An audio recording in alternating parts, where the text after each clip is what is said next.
Les ballons qui s'envolent dans le ciel gantois. Un déplacement délicat pour Hugo Bros et ses hommes. L'entraîneur de Moucron a été contraint de coucher sur la feuille les 15 joueurs valides qui lui restaient dans son noyau.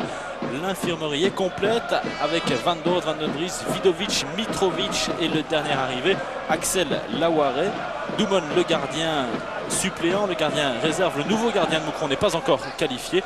Du côté gantois, Joly est suspendu et Kaklamanos a été laissé sur le banc au profit du jeune Hossam, le joueur égyptien. Et voilà, un nouveau long ballon. Il n'y a personne, pas de joueur de Moucron au centre du terrain. Et on tente de chercher, c'est trop précipité ça.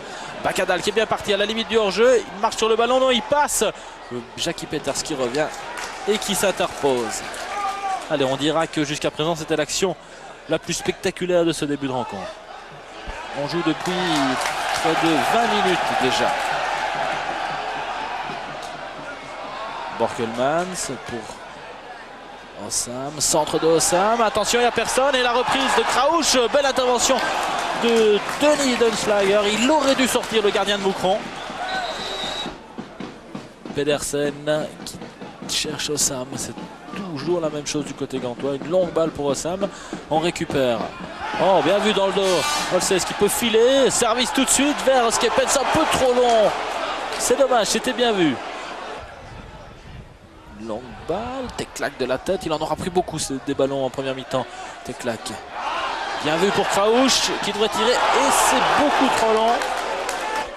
Skepens derrière le ballon. Skepens, le ballon est placé, oh sur le montant. Quelle reprise, quel envoi de Skepens sur le montant, le ballon qui a été dégagé maintenant, mais les Gantois qui ont récupéré la balle et qui repartent. Un superbe tir de Skepens, l'envoi est bien brossé, bien travaillé et le ballon s'écrase sur le montant. Les Moucronois ont eu chaud. Longue balle pour Hossam. Cette fois c'est Skepens qui récupère. Oh, bien vu de Skepens pour Krauch du pied gauche. Que va-t-il faire? Il sent qu'il n'y a personne une nouvelle fois. Un nouveau ballon qui passe devant le but. C'est pas terminé. Attention. Et en jeu de Hossam. Oui, bien vu monsieur l'arbitre. Holchez. On attend. Il n'y a pas d'hors-jeu. Puisque Bessanger couvre tout le monde. Hossam qui lance Krauch. Et non. Denis Dunslager qui sort à bon escient devant Krauch. Coup de coin de Borkelmans, la balle est haute, elle sort, Moudingaï qui saute plus haut, Kaklamanos qui tend la jambe, mais le ballon est capté en deux temps par Denis Dunslager. Bessanger pour la remise en touche, Borkelmans, le gardien qui passe à côté, Moudingaï qui aurait dû donner, Hossam n'est pas en jeu, il est parti, à la limite, il déboule, il va pouvoir rentrer dans le rectangle, centre de Hossam, et pour personne, on lui rend le ballon, c'est un cadeau, une deuxième fois. 5 Moucronois et les deux joueurs de la Gantoise sont au deuxième piqué. C'était pas intelligent ça. Coup franc pour la Gantoise. Qui croit encore à la victoire dans les dernières secondes de cette rencontre. Gacher, une longue balle pour Kaklamanos. Il sort, il devance la sortie de Dunslager et voilà. Une erreur de Dunslager et le but de Kaklamanos. Les Gantois qui marquent dans les ultimes secondes de cette rencontre. 1-0, ce sera sans doute le score final.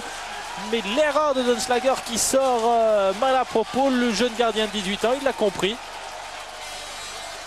La joie de Kaklamanos, le changement parfait de Patrick Remy, alors que le gardien de Moucron est abattu. Denis Dunslager qui comprend qu'il a commis une toile à 18 ans et que ce sera sans doute de sa faute cette défaite de Moucron, mais pour le consoler, il faut lui dire que les 10 copains qui étaient sur le terrain aujourd'hui n'ont pas été beaucoup plus brillants. Au contraire, il a fait une belle partie jusque-là et puis évidemment, comme toujours pour un gardien, les fautes se payent cash.